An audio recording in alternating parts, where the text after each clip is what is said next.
Hi friends, welcome back to our channel. ముందుగా అయితే అందరికి నమస్కారం అండి. మీరు చూస్తున్నారు AP schemes info YouTube channel. ఈరోజు మరొక అప్డేట్తో నేను మీ ముందుకు రావడం జరిగిందండి. సో అప్డేట్ ఏంటి అనే విషయానికి కనుక వచ్చినట్లయితే, నేటి నుంచి ఆంధ్రప్రదేశ్ రాష్ట్ర వ్యాప్తంగా సెప్టెంబర్ 30వ తేదీ వరకు ఏమేం పథకాలు ప్రారంభం కాబోతున్నాయి, ఆ పథకాల ద్వారా ప్రజలకు ఎలాంటి లబ్ధి చేకూరబోతుంది అనేటువంటి పూర్తి సమాచారం నేను మీకు తెలియజేస్తానండి.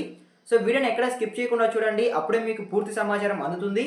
మన ఛానల్ ఎవరైనా ఫస్ట్ టైం చూస్తుంటే ఛానల్ చూసి కంటెంట్ నచ్చినట్లయితే సబ్స్క్రైబ్ చేసుకుని పక్కనే ఉన్న బెల్ ఐకాన్ అయితే ఆన్లో పెట్టుకోండి. సో ఇక లేట్ చేయకుండా డైరెక్ట్గా టాపిక్లోకి అయితే వెళ్ళిపోదామండి. టాపిక్లో భాగంగా ముందుగా చూసుకున్నట్లయితే ఫస్ట్ అప్డేట్ అండి. ఫస్ట్ అప్డేట్ ఏంటి అనే విషయానికి కనుక వచ్చినట్లయితే, ఆంధ్రప్రదేశ్ రాష్ట్ర వ్యాప్తంగా ఆగస్టు 25వ తేదీ నుంచి స్మార్ట్ డిజిటల్ రేషన్ కార్డులు పంపిణీ అనేది స్టార్ట్ కావడం జరిగిందండి. 4 విడతల్లో లబ్ధిదారులకు స్మార్ట్ డిజిటల్ రేషన్ కార్డులు అందిస్తాము అనేది మంత్రి నాదెండ్ల మనోహర్ గారు అయితే తెలియజేయడం జరిగింది. ఒక్కొక్క విడతలో కొన్ని జిల్లాలను కేటాయించి ఆ జిల్లాల వారికి రేషన్ కార్డులు అనేవి పంపిణీ స్టార్ట్ చేయడం జరిగిందండి. సో ఇప్పటి వరకు 3 విడతల్లో అయితే లబ్ధిదారులకు రేషన్ కార్డులు అనేవి పంపిణీ చేయడం జరిగింది. ఇప్పుడు ప్రెసెంట్ 4వ విడత రేషన్ కార్డు డిస్ట్రిబ్యూషన్ అనేది జరుగుతూ ఉందండి ఆంధ్రప్రదేశ్ రాష్ట్ర వ్యాప్తంగా. ఈ 4వ విడతలో స్మార్ట్ డిజిటల్ రేషన్ కార్డులు ఏ ఏ జిల్లాల వారికి పంపిణీ చేస్తున్నారు అనే విషయానికి కనుక వచ్చినట్లయితే, ముందుగా చూసుకున్నట్లయితే బాపట్ల, పల్నాడు, వైఎస్ఆర్ కడప, అన్నమయ్య, శ్రీ సత్యసాయి, కర్నూలు, నంద్యాల, ప్రకాశం. సో ఈ జిల్లాల వారికి 4వ విడత కింద స్మార్ట్ డిజిటల్ రేషన్ కార్డులు అనేవి పంపిణీ చేయడం జరుగుతుందండి. సో ఈ డిస్ట్రిబ్యూషన్ అనేది ఆల్రెడీ స్టార్ట్ కావడం జరిగింది. సెప్టెంబర్ 15వ తేదీ నుంచి సెప్టెంబర్ 30 వరకు 4వ విడత కింద స్మార్ట్ డిజిటల్ రేషన్ కార్డులు అనేవి పంపిణీ చేయడం జరుగుతుందండి. సో ఓకేనా. సో ఇదేనండి రేషన్ కార్డులకు సంబంధించి వచ్చిన తాజా సమాచారం అయితే. అదేవిధంగా సెకండ్ అప్డేట్ కనుక చూసుకున్నట్లయితే, పింఛన్లకు సంబంధించి ఒక తాజా సమాచారం అయితే రావడం జరిగిందండి. పింఛన్లకు సంబంధించి ఎవరైతే అప్పీల్ చేసుకొని ఉన్నారో వాళ్ళ యొక్క దరఖాస్తులను ప్రభుత్వం ఒక ప్రత్యేక టీంను ఏర్పాటు చేసి వెరిఫికేషన్ అనేది చేయిస్తూ ఉందండి. ఈ వెరిఫికేషన్ పూర్తయిన తర్వాత మీ గ్రామ వార్డ్ సచివాలయం సిబ్బందికి మీకు 2 రకాల నోటీసులు అయితే రావడం జరుగుతుందండి. ఒకటి, రీఅసెస్మెంట్కి హాజరవ్వమని ఒక నోటీస్ అయితే రావడం జరుగుతుంది. ఇంకొకటి ఏంటంటే, మీకు పింఛన్ రద్దు అయ్యింది, మీకు ఇంకా ప్రతి నెల పింఛన్లు పంపిణీ చేయరు అనేది ఒక నోటీస్ అయితే రావడం జరుగుతుందండి.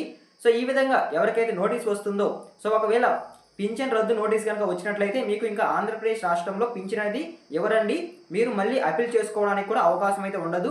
ఒకవేళ రీఅసెస్మెంట్కి వెళ్ళమని కనుక నోటీస్ కనుక వచ్చినట్లయితే అందులోనే మీకు ఒక హాస్పిటల్ అయితే కేటాయించి ఉంటారు. సో ఏ టైంలో వెళ్ళాలి, ఎటువంటి డాక్యుమెంట్స్ తీసుకెళ్ళాలి అనేటువంటి పూర్తి సమాచారం ఉంటుంది. సో మీకు కేటాయించిన హాస్పిటల్కి వెళ్ళి మీరు మళ్ళీ చెకప్ అనేది చేసుకోవాల్సి ఉంటుంది. చెకప్ చేసిన తర్వాత మీకు 30 రోజుల తర్వాత మీకు ఒక సదరం సర్టిఫికేట్ అయితే రావడం జరుగుతుందండి. మళ్ళీ మీకు ఒక నోటీస్ అయితే రావడం జరుగుతుంది. ఆ నోటీస్లో మీకు పింఛన్ పంపిణీ చేయాలా లేదా పింఛన్ రద్దు చేయాలా అనేటువంటి పూర్తి సమాచారం ఉంటుంది. సో ఈ నోటీసులు వచ్చేంత వరకు మీకు పింఛన్ అనేది యథావిధిగా ఆంధ్రప్రదేశ్ రాష్ట్రంలో పంపిణీ చేయడం జరుగుతుంది. మీరు ప్రతి నెల ఎంతైతే పింఛన్ తీసుకుంటున్నారో ఆ పింఛన్ అమౌంట్ మీకు నోటీస్ వచ్చేంత వరకు అయితే పంపిణీ చేయడం జరుగుతుందని అయితే ప్రభుత్వం చెప్పడం జరిగిందండి. సో ఓకేనా, ఇదేనండి పింఛన్లకు సంబంధించి వచ్చిన తాజా సమాచారం అయితే. సో ప్రజెంట్ ఆంధ్రప్రదేశ్ రాష్ట్ర వ్యాప్తంగా ఎవరైతే అప్పీల్ చేసుకొని ఉంటారో సో వారికి సంబంధించి దరఖాస్తులు వెరిఫికేషన్ అనేది చేయడం జరుగుతుంది. అదేవిధంగా నెక్స్ట్ అప్డేట్ కనుక చూసుకున్నట్లయితే, ఆంధ్రప్రదేశ్ రాష్ట్ర వ్యాప్తంగా వర్క్ ఫ్రమ్ హోమ్ సర్వేకి సంబంధించి ఒక తాజా సమాచారం అయితే రావడం జరిగిందండి. సో వర్క్ ఫ్రమ్ హోమ్ సర్వేకి సంబంధించి కౌజులం సర్వే అయి ఉండొచ్చు, డాక్యుమెంట్ వెరిఫికేషన్ లేదా సెల్ఫ్ రిజిస్టర్ అయి ఉండొచ్చు. సో ఈ యొక్క గడువు అనేది పెంచడం జరిగిందండి ప్రభుత్వం అయితే. సో రీసెంట్గా సెప్టెంబర్ 15 వరకు అయితే గడువు ఉంది. కాకపోతే ఇంకా చాలామంది రిజిస్ట్రేషన్ చేసుకోవాలి అనే ఆలోచనతో ప్రభుత్వం అయితే ఈ యొక్క గడువు అనేది పెంచడం జరిగిందండి.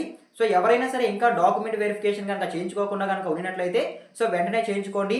అదేవిధంగా ఇంకా ఎవరైనా సరే రిజిస్టర్ కనుక అవ్వకుండా కనుక ఉన్నట్లయితే సో వెంటనే సెల్ఫ్ రిజిస్టర్ అయితే అవ్వండి. సో మీరు మీ మొబైల్లోనే రిజిస్టర్ అవ్వచ్చు లేదా గ్రామ వార్డ్ సచివాలయం సిబ్బంది దగ్గరికి వెళ్ళైనా సరే మీరు వర్క్ ఫ్రమ్ హోమ్ పథకానికి రిజిస్టర్ అవ్వచ్చు. సో ఈ యొక్క గడువు అనేది మరో 5 రోజులు అయితే పెంచడం జరిగిందండి. సెప్టెంబర్ 20వ తేదీ వరకు మీరు డాక్యుమెంట్ వెరిఫికేషన్ అదేవిధంగా సెల్ఫ్ రిజిస్టర్ అయ్యేందుకు అవకాశం అయితే ఉంది. సో ఓకేనా. సో ఈ విధంగా వర్క్ ఫ్రమ్ హోమ్ పథకానికి సంబంధించి కూడా ఒక తాజా సమాచారం అయితే రావడం జరిగింది. సో ఓకేనా, మీకు క్లారిటీగా అయితే అర్థమైందని అనుకుంటున్నాను. నెక్స్ట్ అప్డేట్ కనుక చూసుకున్నట్లయితే, ఆంధ్రప్రదేశ్ రాష్ట్ర వ్యాప్తంగా వాహన మిత్ర స్కీమ్కి సంబంధించి ఒక తాజా సమాచారం అయితే రావడం జరిగిందండి. ఈ వాహన మిత్ర స్కీమ్కి సంబంధించి ఎవరైతే కొత్తగా దరఖాస్తు చేసుకోవాలి అని అనుకుంటున్నారో సో వారికి రేపటి నుంచి అంటే సెప్టెంబర్ 17వ తేదీ నుంచి అప్లికేషన్స్ అనేవి ఓపెన్ కాబోతున్నాయండి. మీరు ఆన్లైన్ లేదా గ్రామ వార్డ్ సచివాలయం దగ్గరికి వెళ్ళి మీరైతే కొత్తగా రిజిస్టర్ అయితే అవ్వచ్చు. సో కేవలం 3 రోజులు మాత్రమే గడువు అయితే ఉంటుందండి. సో మీరు ఒక ఫామ్ తీసుకొని ఆ ఫామ్ ఫిల్ చేసి మీరు గ్రామ వార్డ్ సచివాలయంలో కనుక సబ్మిట్ చేసినట్లయితే సో మీరు ఈ పథకానికి అర్హత కలిగి ఉంటారు అనేది ప్రభుత్వం చెప్పడం జరిగింది. సో అక్టోబర్ 2వ తేదీన ఈ పథకానికి సంబంధించి ఎవరైతే ఆటో క్యాబ్ నడుపుతూ ఉంటారో డ్రైవర్లు, సో వాళ్ళకి సంబంధించి 15,000 రూపాయలు ఆర్థిక సాయం అయితే అందాలి అంటే ఖచ్చితంగా మీరు ఈ దరఖాస్తునే చేసుకోవాలండి. సో సెప్టెంబర్ 17వ తేదీ నుంచి సెప్టెంబర్ 19వ తేదీ వరకు ఆంధ్రప్రదేశ్ రాష్ట్ర వ్యాప్తంగా వాహన మిత్ర స్కీమ్కి సంబంధించి కొత్తగా దరఖాస్తులు అనేవి స్వీకరించడం జరుగుతుంది. సో మీరు వెంటనే గ్రామ వార్డ్ సచివాలయం సిబ్బంది దగ్గరికి వెళ్ళి మీ యొక్క డీటెయిల్స్ అనేవి సబ్మిట్ చేసి అప్లై అయితే చేసుకోండి. సో ఓకేనా, మీకు క్లారిటీగా అయితే అర్థమైంది అనుకుంటున్నాను. సో ఇదేనండి వాహన మిత్ర స్కీమ్కి సంబంధించి వచ్చిన తాజా సమాచారం అయితే. అదేవిధంగా నెక్స్ట్ అప్డేట్ కనుక చూసుకున్నట్లయితే ఆంధ్రప్రదేశ్ రాష్ట్ర వ్యాప్తంగా అర్హత కలిగి ఉండి ఇంకా ఎవరికైతే తల్లికి వందనం నిధులు 13,000 రూపాయలు ఖాతాలో జమ కాలేదో వాళ్ళందరికీ కూడా ఒక గుడ్ న్యూస్ అండి.